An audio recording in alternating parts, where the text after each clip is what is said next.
Okay, review of episode 1, let's go. First of all, let me just say that I love this opening sequence. This opening should have been the opening for the entire series. It's not based on Axis versus Allies, it explains the nations what they do and who they work for. I wish we knew who all these people were, though. I mean, we have this guy who looks like the guy who I think is Montenegro. I'll probably do a theory video on that later. Then we have the guy who looks like Serbia, or maybe he's an ancestor. I think these are all just generic nations, but it's still fun to point things out and get people excited. This opening looks just like the manga cover, and I love it. When the art first came out, I thought originally it was a downgrade from Beautiful World and World Twinkle, but now that I see the first episode, I don't know, it just feels right. It really feels like Himaria's art, and it just almost feels perfect. This is great. I like it. Now for all the characters that appeared. Oh boy. I have a list of characters that showed up just in this episode, if you were wondering. Not including the ending, we have the main 8, the Nordics, the Baltics, the Benelux trio. Yes, Luxembourg made it, and he's in the ending too. Romania, Spain, Poland, Ukraine, Belarus, Australia, New Zealand, Austria, Liechtenstein, Switzerland, Monaco, Egypt, Turkey, Greece, Hungary, Vietnam, Seychelles, Bulgaria, and Canada.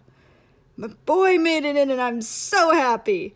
By the way, why does Seychelles have, 8 pigtails? Her head has morphed to resemble an octopus, and I don't know how I feel about that. There's just so much hair. But before you ask, no, her skin tone is the exact same shade as last season. I did notice that New Zealand completely changed seats halfway through the meeting, though, to sit next to Australia. Germany with his hair down is amazing, and Russia looks better in this season than he did in any other season. I just love his hair, it's so fluffy. This episode actually comes from something that I remember from the manga. I don't remember the very first part, but I do remember the general meeting part, specifically the Russia and Greece parts. I knew that line was coming. I even covered this comic a couple of times in my other videos, so I was smiling like, yes, this is that comic! Though, one big difference I noticed, but I understand. In the anime, everyone is fighting and going blah blah blah in the background. But in the manga, it's supposedly a bunch of South American countries.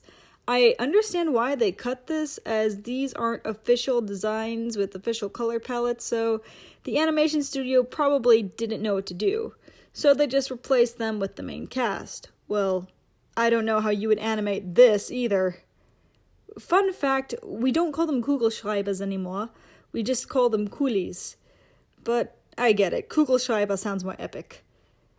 More proof that Italy is bisexual again, and that chasing women is a huge part of his character. Okay, now to talk about the ending.